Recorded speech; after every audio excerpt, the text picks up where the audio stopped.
Bonjour à tous, bienvenue sur le webinaire dédié à la communication interne, donc fait par Supermood et EasyMovie. Je suis Juliette. Et moi, je suis Anna. Bienvenue donc sur ce webinaire. On espère que vous entendez bien. Faites-nous un petit signe dans le chat pour nous confirmer ça. On va aussi tout au long du webinaire en fait vous demander de répondre à des petits sondages qui nous permettront de répondre et de rebondir sur certains sujets. Donc faites comme chez vous, répondez aux sondages, envoyez-nous des questions, on les prendra à la fin et surtout passez un bon moment. Alors, nous allons commencer tout simplement par ce dont on va parler. Donc, l'agenda se compose de 4 grandes parties. Tout d'abord, une introduction où on va se présenter toutes les deux. Ensuite, on parlera de tout ce qui est contexte. Donc, qu'est-ce que la communication interne aujourd'hui? Quels sont les grands défis? Et enfin, on parlera de quelles solutions on apporte chez EasyMovie, chez Supermood, ce qu'on a pu voir chez nos clients. Et on finira par une série de questions. Donc, n'hésitez pas à en poser tout au long du webinaire. Tout d'abord, du coup, qui sommes-nous? Alors, Anna, je te laisse te présenter. Merci, Juliette. Alors, bonjour à tous. Je suis Anna chez EasyMovie. Aujourd'hui, je suis People Success Manager. Donc, c'est-à-dire que je structure des process RH internes à EasyMovie, comme par exemple l'onboarding des nouveaux arrivants chez nous, pour accompagner la croissance actuelle et à venir de notre société. Et avant ce poste, j'étais également Customer Success Manager, toujours chez EasyMovie. J'accompagnais nos clients à implémenter notre solution. Et j'avais des clients comme Bosch ou Biomérieux, dont on parlera un petit peu plus tard aujourd'hui. Alors, qu'est-ce que EasyMovie, du coup? Alors, EasyMovie, on est une solution qui vise à transformer la communication, la manière de communiquer des collaborateurs en entreprise en passant du texte à la vidéo. La vidéo, c'est un média qui est impactant, qui est engageant et qui est avec beaucoup de cas d'usage en communication interne. On a 2 outils, on a une plateforme SaaS, une application mobile qui vont permettre de donner la parole à tous les collaborateurs pour pouvoir prendre la parole en vidéo, quelle que soit leur expérience, leur niveau d'expérience, même les débutants en vidéo. Et on s'adresse spécifiquement aux grandes entreprises pour qui cet enjeu de cadrer l'échange entre pairs, entre collaborateurs, échanger l'expertise, les compétences, le savoir-faire est aujourd'hui un enjeu crucial. Donc, on peut paramétrer la solution sur mesure selon les besoins et aux couleurs de nos clients. C'est pour que toutes les vidéos qui sont produites par les collaborateurs dispatchés dans différents départements, dans différents pays, aient une cohérence visuelle, graphique, en intégrant la charte graphique, et une cohérence éditoriale, c'est-à-dire que les collaborateurs vont pouvoir suivre un storyboard qui vont structurer leur prise de parole avec une trame narrative. Et aujourd'hui, on travaille avec plus de 350 clients, notamment aux États-Unis et en Europe. On a des clients en industrie comme Airbus, en banque et assurance comme BNP ou Allianz, et aussi dans le luxe avec les maisons du groupe LVMH. Génial. On a bien reçu vos petits messages sur tout ce qui est visibilité du PowerPoint. Donc, on a notre super équipe technique qui va vous envoyer les slides pour que vous puissiez aussi les avoir et suivre le contenu. Donc, merci beaucoup, Anna. De mon côté, donc, je suis Juliette, je travaille chez Supermood. Je suis responsable de l'expérience client, donc de toute la mise en place et le suivi de Supermood chez nos grands comptes essentiellement. Aujourd'hui, Supermood, on est leader de l'engagement contextuel en France. Donc, on suit à peu près 200 entreprises clientes qui vont de la start-up au 440. Donc, on a une grande diversité de contextes et de typologies de collaborateurs. Et notre mission est vraiment de comprendre ce qui se passe chez vos collaborateurs tout en leur permettant de s'épanouir, de travailler et d'évoluer au sein de votre entreprise. Aujourd'hui, on a 3 outils pour suivre l'engagement. On a le Super Score qui est la mesure unique de l'engagement de vos collaborateurs. Le Super Feedback qui vous permet de poser des questions sur des sujets que vous souhaitez. Et le Super Like qui vraiment est un outil sur la reconnaissance et permet d'améliorer la cohésion d'équipe. Voilà pour l'introduction. Maintenant, on va passer à tout ce qui est état des lieux sur la communication interne. Donc, la communication interne, dans un premier temps, qu'est-ce que c'est? Donc, c'est l'ensemble des actions de communication qui sont réalisées au sein d'une entreprise ou organisation à destination de ses salariés. Donc, c'est vraiment une démarche qui touche en fait toutes les parties prenantes de l'entreprise, que ce soit direction, collaborateurs, RH, manager et communication interne. On peut avoir des équipes dédiées ou non, ça dépend vraiment des structures des organisations.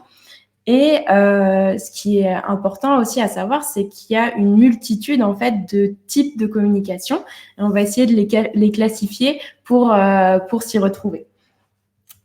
Donc les grands types de canaux de communication, on a dans un premier temps le digital, l'imprimé et le présentiel. Donc, dans chacun de ces grands types de canaux, on a des déclinaisons de formats, de messages. Et aujourd'hui, on va essayer notamment de se focaliser sur le digital parce quand on a préparé ce webinaire, on s'est rendu compte que c'était vraiment un enjeu clé pour les clients qu'on a et qu'on suit au quotidien.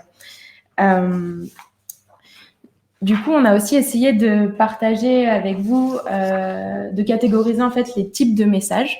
On en a, pour simplifier, choisi 3, avec dans une première partie les communications sur tout ce qui est sujet opérationnel, donc suivi des objectifs par équipe, les points entre équipes, les projets cross-équipe, ce genre de choses. La communication autour des directives stratégiques, donc là qui vient plutôt en général d'une direction et qui va découler dans l'entreprise, et les communications autour d'événements plus ponctuels, donc que ce soit un séminaire d'entreprise, un événement qui vient perturber la stratégie, une gestion de crise pour le plus extrême, ce genre de choses. Anna, du coup, chez toi, chez EasyMovie, je suppose que vous avez ces 3 canaux, ces 3 catégories de messages à faire passer. Comment vous vous en sortez? Bonne question. C'est vrai que il y a ce qui rejoint indépendamment de la taille de l'entreprise. Pour donner un peu de contexte, c'est vrai que moi, quand je suis arrivée l'année dernière, on était 30 à Paris. Aujourd'hui, fin 2019, on est 120 collaborateurs dispatchés sur 3 pays différents, ce qui fait que la communication qui était fluide autrefois, aujourd'hui, elle est un peu plus complexe. Se rajoute l'histoire linguistique, ce qui fait qu'aujourd'hui, on essaye d'expérimenter en interne des nouveaux formats, de nouvelles manières de communiquer pour casser les silos qui se forment au fur et à mesure. Et donc, ce qu'on essaye de faire effectivement, c'est de vraiment travailler déjà sur les canaux qu'on utilise, bien définir les objectifs de chaque canal. Alors, pour chatter, ça va être cet outil. Pour la communication de la direction, ça va être la newsletter, par exemple, et de bien définir la cible et l'objectif de chaque outil qu'on utilise pour clarifier les règles également d'utilisation. Et après, on utilise d'autres nouveaux formats comme chez nous, on aime bien depuis un an faire les weekly recaps, c'est-à-dire chaque équipe, chaque département fait une vidéo une fois par semaine pour expliquer comment se passe l'avancée de leur projet à tout le reste de l'entreprise et annoncer un peu les next steps à venir. Et on expérimente aussi cette année un organigramme dynamique, c'est-à-dire que chaque personne communique du coup en vidéo leur projet sur lequel ils travaillent, les livrables qui sont attendus et quand, et pour que chaque collaborateur dans l'entreprise puisse aller chercher ces informations et que ça soit pas un organigramme strictement hiérarchique, mais pour comprendre un peu qui travaille avec qui, sur quoi. Ok, génial. On voit quand même dans ce que vous mettez en place que vous essayez en fait de sortir un peu de cette logique de top-down qui quand même est assez présente, en tout cas chez nos clients dans la partie de la communication où on est souvent sur une dynamique qui donc est assez unilatérale, sans feedback. Et je pense de par notre expérience, on essaye en fait de sortir de cette dynamique parce qu'elle nous pose des problèmes. Et notamment, on en a trouvé 3 qui, en fait, sont pour nous les défis sur lesquels il va falloir travailler pour améliorer la communication interne. Donc, il y a 3 grands défis selon nous. Un premier au niveau de l'organisation, parce que plus elle est importante, plus elle est décentralisée. Comme tu le disais justement, ça se voit à l'échelle d'EasyMovie et ça se voit aussi chez nos clients où on a plusieurs pays, plusieurs métiers, ce genre de choses. Et du coup, plus la communication est difficile si elle ne reste que top-down, unilatérale. On se rend compte aussi qu'au niveau des équipes RH et com, il y a un sujet de temps à dédier à comment est-ce que je transmets les messages, comment est-ce que j'en parle, et ça prend de plus en plus de temps à mettre en place et à communiquer. Et enfin, dernier challenge au niveau des collaborateurs, de par la décentralisation de l'entreprise, de par la multitude des canaux, il y a un vrai souci de réception et de compréhension des messages, parce qu'il y a beaucoup de bruit en fait et peu de clarté dans les messages qui sont transmis. Est-ce que, du coup, Anna, tu en parlais déjà chez EasyMovie, mais je suppose que tu l'as vu aussi chez certains de tes clients récemment. C'est vrai que cette problématique déjà de décentralisation, c'est déjà une tendance qu'on voit arriver et une volonté aussi de nos clients. Et parce qu'aujourd'hui, on considère de plus en plus chaque collaborateur comme détenteur d'expertise, de compétences, de savoir-faire, et avec un turnover de plus en plus élevé de nos collaborateurs, de manière générale, il faut qu'on puisse partager le plus possible ces connaissances. Après, voilà, la question, ça va être plutôt comment justement cadrer ce dialogue, cadrer cet échange entre pairs, entre collaborateurs. On en reparlera dans les solutions. Ouais. Et pour la partie chronophage, effectivement, ça c'est vrai, et ça c'est quelque chose qui revient très souvent chez nos clients. Ce qui est très chronophage, c'est vraiment la préparation et la production des contenus, et c'est très vrai en vidéo notamment. Sachant que la vidéo, par exemple, tout le monde veut en faire. Il y a de plus en plus de demandes.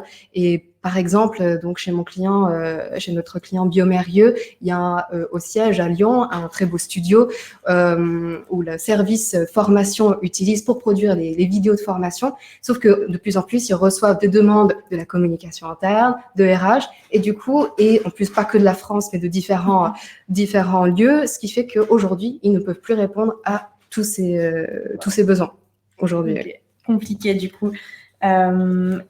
Est-ce que sur le côté réception, du point de vue du collaborateur, tu vois des différences entre chez des clients, des canaux qui ont plus ou moins bien marché, ce genre de choses?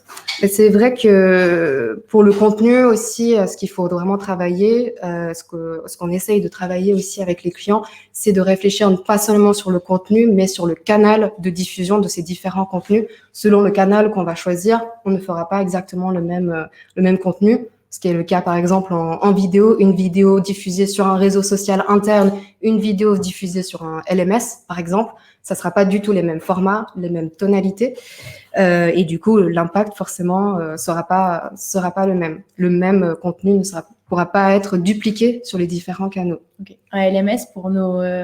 c'est une plateforme, pour ceux qui sont en formation connaissent bien, c'est une plateforme de Learning Management System pour pouvoir créer les parcours de formation. Ok, d'accord, très clair.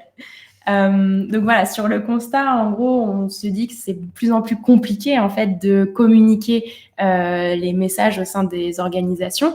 Et on a réfléchi à deux, du coup, autour de pistes de solutions pour vous donner des clés à actionner dans vos organisations, dans votre quotidien. Donc, comme on le disait, il faut sortir de cette communication qui est trop top-down, unilatérale. Et on pense aujourd'hui qu'il y a un vrai enjeu d'innovation et que cet état d'esprit, en tout cas, doit permettre de créer des messages qui vont être personnalisés à grande échelle et en même temps qui vont mobiliser des populations différentes. Donc, ça fait beaucoup de paramètres à prendre en compte, beaucoup d'adaptabilité, mais on voit que de par notre expérience avec nos différents clients, que c'est possible et qu'il y a toute une dynamique à mettre en place autour de la communication et de comment est-ce qu'on organise la communication interne.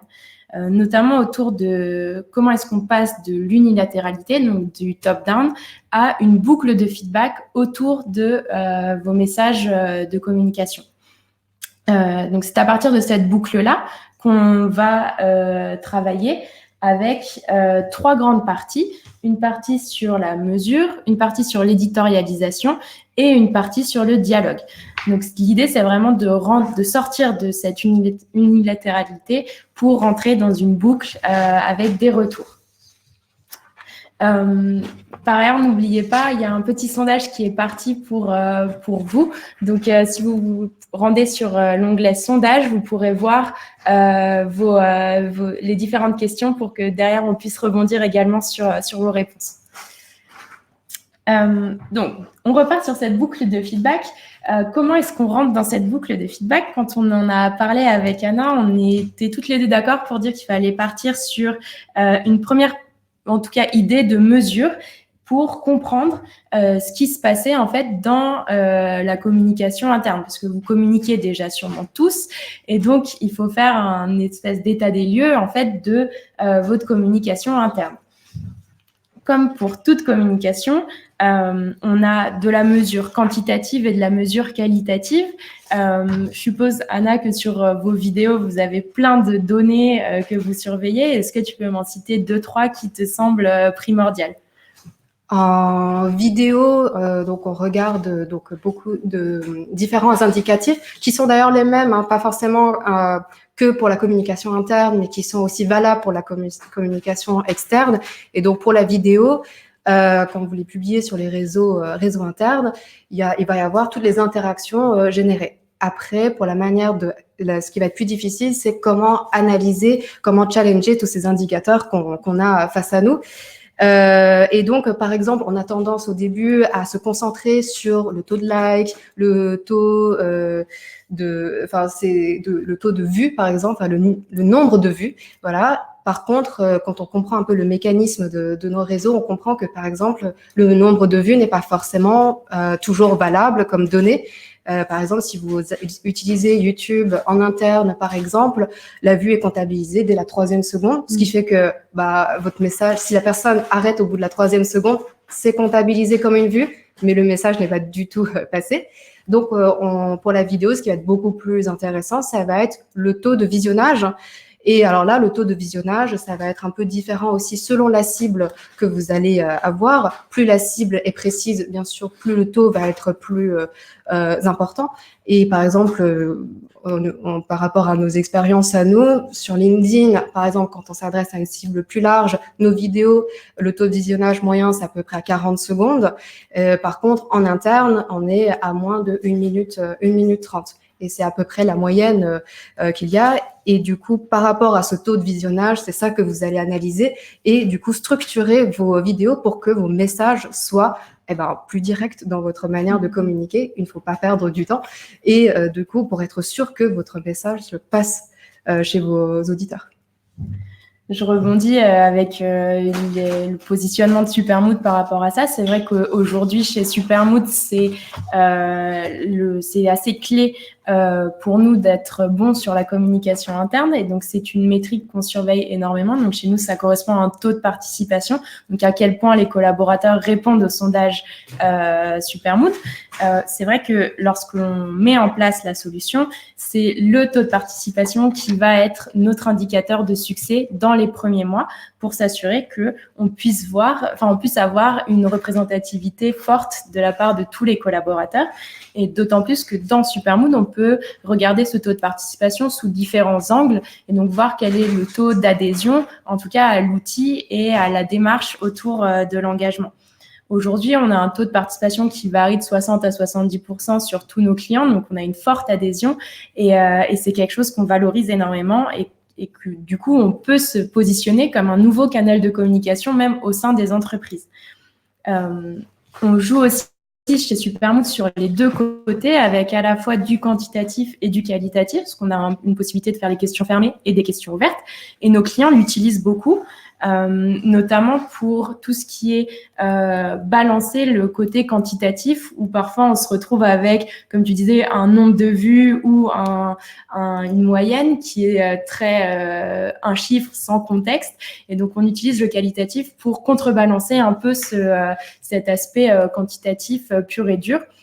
d'autant plus que c'est une source en tout cas de beaucoup d'idées, de beaucoup d'inspiration pour nos clients.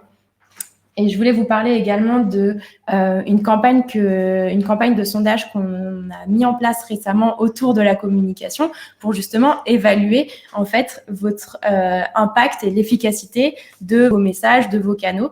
Et donc c'est quelque chose qu'on a fait avec plusieurs de nos clients, qui vous permet à la fois de voir si votre communication est justement trop top-down, si elle arrive à être unilatérale ou pas, non unilatérale, qui évalue aussi vos moyens de communication et les messages qui sont transmis. On reviendra un peu plus en détail sur ce sujet plus tard. Et par ailleurs, on a aussi un petit cadeau pour vous qui est notre livre blanc sur l'analytique RH qui va vous être partagé dans le chat. Pour partir sur notre deuxième étape du coup de boucle de communication, il est toujours important du coup de mettre en perspective les données et d'agir sur ces données. Et donc notre deuxième pivot, c'est ce qu'on va appeler l'éditorialisation. Donc tout ce qui est qu'est-ce qu'on fait une fois qu'on a la mesure. On l'a découpé en 3 grandes parties qui va être définir le cadre, donc ce dont tu parlais au début, adapter les messages et optimiser la production. Donc là, c'est clairement quelque chose sur lequel vous travaillez énormément chez EasyMovie et c'est hyper intéressant de prendre aussi des pratiques du marketing et de la communication externe pour les appliquer à la communication interne. Et je vais te laisser nous expliquer un petit peu comment est-ce que chez EasyMovie vous allez sur ces trois étapes et comment, et notamment avec un exemple d'un de tes clients, je crois. Donc tout à l'heure, on avait effectivement parlé de bien définir la cible et le canal, effectivement, et selon ces 2 éléments choisis, le format ne sera pas le même, il faudra structurer différemment la vidéo et la tonalité de la vidéo que vous allez produire ne sera pas la même également. Et du coup, moi, ce que j'aime bien dire à mes clients, c'est de bien aussi comprendre la typologie de vos vidéos que vous allez produire, même tout type de contenu d'ailleurs. Il y a En reprenant la terminologie de la télévision, on a des contenus dits chauds, qui sont des contenus vitement périssables, mais c'est des contenus où vous devez être réactif, communiquer typiquement autour d'un événement. Donc, à teaser en amont d'un événement ou récapituler au retour d'un séminaire, d'un événement interne. Et voilà, donc ça va être un format qui doit être plus percutant, plus court aussi. Et après, c'est pour la deuxième typologie de vidéos, ça va être ce qu'on appelle les contenus froids. Et donc ça c'est des contenus à durée de vie beaucoup plus longue et typiquement ça va être des vidéos plus informatives et formatrices comme une parole d'expert par exemple pour partager le savoir ou des vidéos de formation type tutoriel. Et là, pour le coup, même le format de la vidéo, vous allez voir que le taux d'attention n'est pas le même pour ces 2 typologies de vidéos, ce qui fait qu'on peut se permettre de faire un format plus long, par exemple. Après, pour effectivement gagner du temps, on va dire accompagner la montée en compétences, le plus important chez nous et notre méthodologie, c'est de trouver un format récurrent, quel que soit chaud ou froid. Par exemple, pour les vidéos d'événements, on peut utiliser un cadre, nous on appelle ça un storyboard, c'est-à-dire qui va donner la trame narrative de votre vidéo. Ça va être le même storyboard, quel que soit l'événement. Et ça permet de gagner du temps et de faire plus de contenu. Est-ce que tu as un exemple concret avec un de tes clients du coup ? Et oui, et du coup, on aime bien aussi expérimenter un peu l'impact de ces contenus, de ces contenus que vous produisez. Et donc, on voit ça avec nos clients et on a vu avec un de nos clients chez AXA qui devait communiquer effectivement une annonce en vidéo et on a envoyé un mail interne en incluant une vidéo dans le mail et on voit que il y avait la vidéo plus un call to action en texte et on voit qu'effectivement la vidéo avait un taux de clic de 100%. Tous les gens qui avaient ouvert le mail avaient cliqué au moins sur la vidéo. Et quand on voit sur la semaine, on voyait que les gens revenaient sur la vidéo, soit pour les revoir, soit pour les repartager. Donc, l'impact est assez conséquent. Et en plus, cette vidéo j'en parle aussi parce que cette vidéo a été partagée après sur LinkedIn. Et en termes d'interaction, le nombre de partages, de commentaires qu'il y avait sur cette vidéo, elle était plus importante que les autres contenus, on dit plus statiques, je dirais, sous forme de photos ou d'articles partagés sur cette feed LinkedIn. Trop bien. Grand succès, du coup. Du côté Supermood, moi, j'avais envie aussi de vous partager un cas client chez Quadient, du coup, qui est une entreprise de 6000 employés à peu près sur une trentaine de pays. Donc, c'est un grand groupe avec énormément de collaborateurs et de métiers différents. Ce qui est intéressant, ils ont mis Supermood en place il y a 2 ans maintenant, un peu plus de 2 ans. Et en fait, ils analysent l'engagement des collaborateurs et développent aussi leur communication interne avec Supermood. Et donc récemment, ils ont utilisé la campagne de sondage dont je parlais juste avant autour de la communication interne pour optimiser leur message et diffusion. Donc on a pu identifier en fait quel était l'impact de la communication quand elle venait du COMEX, du global ou du local, et regarder en fait les résultats par pays, par métier, selon le type de communication, le type de format. Et donc ça nous a permis vraiment de donner les clés en fait au département communication interne pour optimiser ces messages en vue de préparer 2020 et d'être au meilleur de leur forme pour se lancer dans une nouvelle année avec des messages impactants. Donc c'est vraiment jouer sur ce côté mesuré et éditorialisé en fonction des résultats qui ont été découverts par Supermood. Donc super intéressant de leur côté. On vous fait une petite relance encore sur le côté sondage qui sont en train d'être publiés dans l'onglet sondage. On voit bien toutes vos questions, on les prendra juste à la fin du webinaire. On finit, on a pour, je pense, 3 à 4 minutes et on revient vers vous pour les questions. Du coup, premier levier, mesurer. Deuxième levier, éditorialiser. Troisième levier, le dialogue. Donc, comment est-ce qu'on passe du top-down à du décentralisé? Eh ben, il faut dialoguer, en fait. Il faut que les gens parlent entre eux. Et on a vu 3 moyens, en fait, de créer cette dynamique. Donc, il y a donner les moyens aux collaborateurs de s'exprimer. 2, partager vos résultats. Donc, si vous avez mesuré certaines choses, si vous avez eu des succès dans vos vidéos, dans vos communications, n'hésitez pas à en parler. On le voit notamment chez Supermood où lorsqu'on communique sur les résultats, on a un taux de participation dans l'outil qui augmente assez mécaniquement. Donc, c'est intéressant à prendre en compte. Et 3, scaler tout ce qui est production et diffusion pour optimiser en fait le temps passé sur toute la production de contenu. Anna, est-ce que toi, du coup, chez tes clients, vous avez travaillé sur ces 3 axes et si oui, comment? Moi, il y a un cas qui vient, qui était le plus gros client que j'ai eu cette année, qui était Bosch. Donc, je travaillais sur toute l'année avec le siège, donc le département communication et marketing qui est basé en Allemagne, et ils avaient donc toute une campagne avec une nouvelle devise, de nouvelles identités, et ils avaient une vraie volonté d'engager tout le Bosch monde, sauf que la communication à l'époque était très top-down. Effectivement, c'est le siège avec le plus gros budget, bien sûr, qui travaillait avec des agences, et donc la communication, disons, était très non seulement hiérarchique, mais biaisée par la vision, on va dire, du siège, et donc pas forcément la plus engageante, même pour les collaborateurs dans le monde.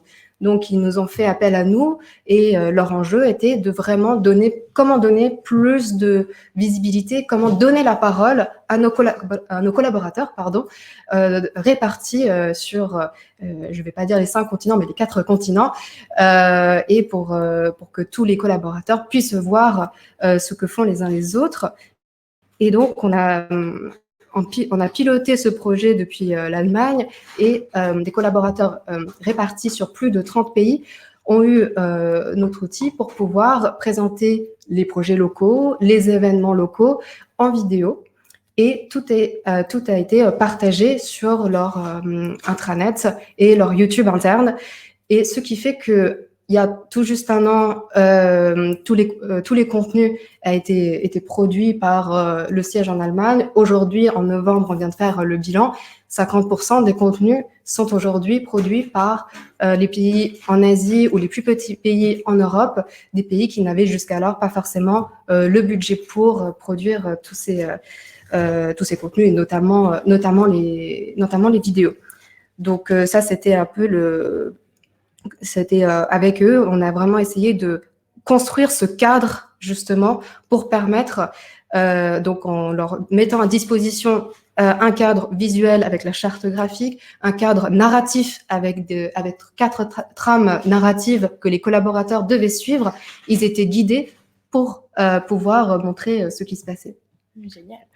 Je vais rebondir aussi avec un de nos clients, Grant Thornton, donc, qui est un cabinet de conseil avec une population assez décentralisée, parce que souvent des consultants sont chez le client, ils ont des consultants en région, donc c'est assez compliqué justement de gérer cette communication au sein de l'entreprise. Quand on a décidé de partir mettre en place Supermood, on s'est rendu compte en fait que Supermood faisait partie de ce cadre de communication, quelle que soit la position dans l'entreprise, quelle que soit la hiérarchie, quel que soit le métier. Et en fait, rien que de poser des questions et de créer un espace de dialogue et de communication faisait déjà une première émulation en termes de on me demande mon avis et donc je peux y répondre. Donc ça crée un premier dialogue ascendant, donc du terrain vers le siège et les équipes RH et communication interne, mais également ça crée du dialogue entre les collaborateurs, puisqu'on parle de Supermood, on parle de les questions qui nous ont été posées, les résultats qui nous ont été présentés. Donc, on a vraiment eu une multiplication d'interactions entre les collaborateurs. Deuxième partie intéressante sur tout ce qui est partage des résultats et engager un grand nombre de personnes dans la démarche. On a voulu travailler en très proche collaboration avec tous les managers pour les embarquer dans la démarche et leur expliquer comment utiliser la plateforme. Donc, eux, ils ont accès directement à leurs résultats Supermood. Ils peuvent exporter leurs résultats, les présenter à leur équipe et communiquer en direct avec eux sur les prochaines étapes une fois que les résultats ont été publiés et sont disponibles. Donc, c'est vraiment une vraie plus-value d'avoir cet accès direct aux résultats, de les avoir embarqués dans la démarche, d'autant plus qu'aujourd'hui, on leur met aussi à disposition tout ce qui est une bibliothèque d'actions à mettre en place. Donc, il y a des actions sur la communication, il y en a sur plein d'autres sujets. Et donc, ça permet de donner beaucoup d'autonomie tout en restant dans le cadre Supermood pour les pousser à utiliser un outil et à communiquer sur tout ce qui est engagement. Donc voilà pour nos 3 piliers. On va vous laisser avec 3 idées principales à retenir. Donc tout d'abord, le côté dialogue, qui est en fait un vrai engagement et une volonté d'engager les collaborateurs en leur offrant des espaces d'expression, de dialogue, qui doivent quand même rester cadrés et réguliers. Deuxième point, tout ce qui est mesure et évaluation de l'impact quantitatif, qualitatif des canaux, des messages, de vos moyens de diffusion. Et troisièmement, éditorialiser, modifier en fait vos messages selon les résultats que vous obtenez, selon les feedbacks du terrain que vous avez aussi, pour avoir une efficacité et une diffusion beaucoup plus efficace lorsque vous communiquez en interne. Donc voilà pour la partie contenu et dans les grandes lignes. On va maintenant prendre vos questions, regarder aussi un petit peu les résultats du sondage pour vous répondre. Donc, il y a eu pas mal de questions sur la vidéo AXA. Donc, est-ce que la vidéo était visionnable directement dans le mail ? Alors, ça, c'est une très bonne question. Ça fait partie de l'expérimentation également parce qu'il n'est pas forcément facile d'intégrer une vidéo parce que c'est quelque chose de lourd. Et donc, c'est assez simple. On peut mettre, ce qu'on a fait avec eux, c'est qu'on a mis une capture d'écran de la vidéo. On a mis un petit player comme sur YouTube au milieu de cette capture d'écran, ce qui fait que ça ressemble à un player. et quand on clique dessus, il y a un lien de redirection vers la vidéo. Okay. Voilà. Sinon, en fait, si on intègre vraiment la vidéo dans le mail, c'est beaucoup trop lourd. Le mail ne sera jamais parti. Ouais. Ok. Et il y a aussi une question sur tout ce qui est moyens de diffusion. À part YouTube, est-ce que vous utilisez d'autres moyens de diffusion pour tout ce qui est vidéo? Donc, il y a différents. Alors, je cite YouTube parce que c'était le plus facile utilisé et en externe et en interne. En interne, il y a j'ai beaucoup de clients qui utilisent des réseaux sociaux internes, type sur Yammer par exemple, où ils partagent leurs vidéos, ou sur leur intranet. Ça, c'est, je pense, le canal principal, en tout cas, pour partager les vidéos. Oui. Ok, très clair. On a aussi une autre question sur tout ce qui est scalabilité. Et donc, qu'est-ce que c'est être scalable en com interne? Comment est-ce que vous travaillez sur ça chez EasyMovie et même en interne, comment vous communiquez de manière scalable? C'est vrai que tout à l'heure, j'avais parlé de trouver la trame narrative, trouver un format récurrent. C'est-à-dire que ce qui n'était pas scalable dans la production de vidéos, c'est le one-shot. La vidéo one-shot, la vidéo d'agence, c'est ça qui prend du temps. Il faut réfléchir sur l'éditorial, il faut réfléchir sur la logistique, et c'est ça qui prend beaucoup de temps. Le format récurrent, par exemple, comme le weekly recap dont on parlait au début, ça, c'est un format récurrent. Donc, ça, c'est sous forme d'un storyboard qu'on a créé. Donc, il y a 3 questions qui sont toujours les mêmes et qui vont être reposées à chaque fois, ce qui permet de produire plus. Et tout à l'heure, j'avais parlé également de l'organigramme un peu expérimental qu'on est en train de mettre en place. On a créé pareil, un format récurrent, un template avec 3 questions où chacun présente son projet et l'état d'avancement de son projet. Et là, on vient de finir le tournage, on va dire, et en 2 semaines, on a pu filmer nos 80 collaborateurs qui sont basés à Paris. Et si on n'avait pas ce format récurrent, on ne pourra pas parler de scalabilité.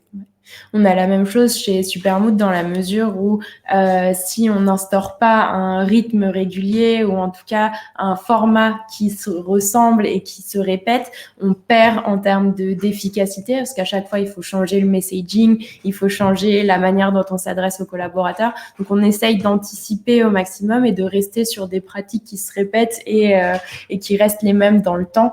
Bien sûr, en les modifiant quand on a des retours qui ne vont pas, mais le plus on est proche du format défini, le plus simple c'est pour nous. Une autre question sur comment et quand évaluer la communication interne. Je peux y aller. Si tu veux. Comme tu veux. Pour nous, en tout cas, le point de vue de Supermood, c'est qu'il n'y a jamais un bon moment. Il faut le faire à un moment et commencer, mettre un peu le pied dans la porte, si je puis dire, pour faire un premier état des lieux. Ensuite, comment l'évaluer? Donc, comme je le disais un peu auparavant, nous, on a des modèles de sondage qui vous permettent d'évaluer si la communication locale versus globale versus un autre moyen, une autre cible fonctionne. On a donc tous ces modèles de sondage que vous pouvez utiliser pour évaluer vos différents canaux, vos différents messages et regarder les résultats ensuite selon les différentes cibles pour adapter vos messages et en tirer en fait des apprentissages à mettre en pratique derrière. Et ce qui est important aussi, l'autre avis fort de Supermood, c'est de se dire, c'est bien d'évaluer une première fois, mais si vous mettez en place quelque chose, réévaluer derrière pour vraiment mesurer votre impact et voir s'il y a eu un effet positif et si les données que vous avez eues dans un premier temps vous ont servi à améliorer votre impact au quotidien. Oui, parce que la question, c'était bien quand est-ce qu'on choisit d'évaluer. Moi, je dirais qu'effectivement, ça va aussi dépendre un peu de l'objectif de cette campagne de communication. Oui. Et par exemple, 2 exemples, je communique autour d'un événement ou je communique un peu un projet un peu sur 1 an comme Bosch. On va pas mesurer de la même manière. Typiquement, si c'est autour d'un événement, on va mesurer en amont, pendant et après l'événement, voir est-ce que le taux de participation de l'événement est plus élevé ou pas. Voilà, ça va être autour. Le moment d'évaluation va dépendre beaucoup de ça. Par contre, avec Bosch, par exemple, ou des projets comme celui-ci un peu plus long terme, des Customer Success Managers chez nous établissent avec le client un calendrier pour justement avoir des points d'étape pour mesurer justement avec Bosch, ça a été tous les 3 mois. justement pour voir comment sont perçues en interne ces vidéos. Est-ce qu'il y a des ajustements à faire? Voilà, comme c'est un projet à longue haleine, effectivement, c'était en amont qu'on avait établi ces différents rendez-vous. Ok, hyper intéressant. Floriane nous pose une question sur tout ce qui est format de vidéo, quelle cible, quel type d'infos. Est-ce que tu as des best practices? Je te laisse répondre, c'est ton domaine. Alors, la question, c'est quelle cible? Quel type de vidéo pour quelle cible? Ou est-ce que vous avez repéré des formats de vidéo courts ou mini-interviews qui fonctionnent bien On a beaucoup de demandes en communication interne sur la présentation des collaborateurs. Ça, je pense que c'est le top 1, en tout cas, des demandes de nos clients. Alors, comment présenter les collaborateurs? Sur quelle tonalité? Est-ce qu'on fait quelque chose d'assez neutre, un peu décalé? Et donc, donc le format qui était le plus demandé, par exemple, c'est les formats Combini, type le Fast Life, par exemple, ou le Fast and Curious, où on doit choisir entre thé ou café, voilà, Android, iOS, etc., etc. Et donc ça, c'est un format qui est assez facile à faire. Par contre, le seul conseil, c'est que voilà, c'est un format qui est relativement décalé, et si on connaît pas très bien les collaborateurs, donc quand on est dans une grosse entreprise où c'est un peu l'anonymat, voilà, le Fast and Curious, je trouve que c'est pas le format le plus percutant. C'est mieux entre équipes, à dimension d'une équipe où les gens se connaissent au moins de vue, pour que cette vidéo, ce format ait un impact. Nous, on utilise pas mal ce format-là pour tout ce qui est marque employeur, donc présenter certains des collaborateurs ou certains métiers à l'externe. C'est des vidéos, je pense, un peu plus longues qui durent 2 minutes 30 à 3 minutes avec plusieurs collaborateurs qui expliquent ce qui leur plaît dans leur métier en quelques mots, ce qui fait la différence dans l'entreprise et pareil, quelques questions fun, type thé ou café, rock ou pop, ce genre de choses. Donc, c'est des formats qui fonctionnent bien en ce moment et qui sont en tout cas très demandés par nos clients. J'en profite juste pour vous partager, on a partagé sur le chat un article sur justement quel format, quelle cible. Donc, vous pourrez regarder tout ça plus en détail. Là, on a fait un peu d'impro, mais je pense qu'on a répondu à la question. Est-ce qu'il reste d'autres questions?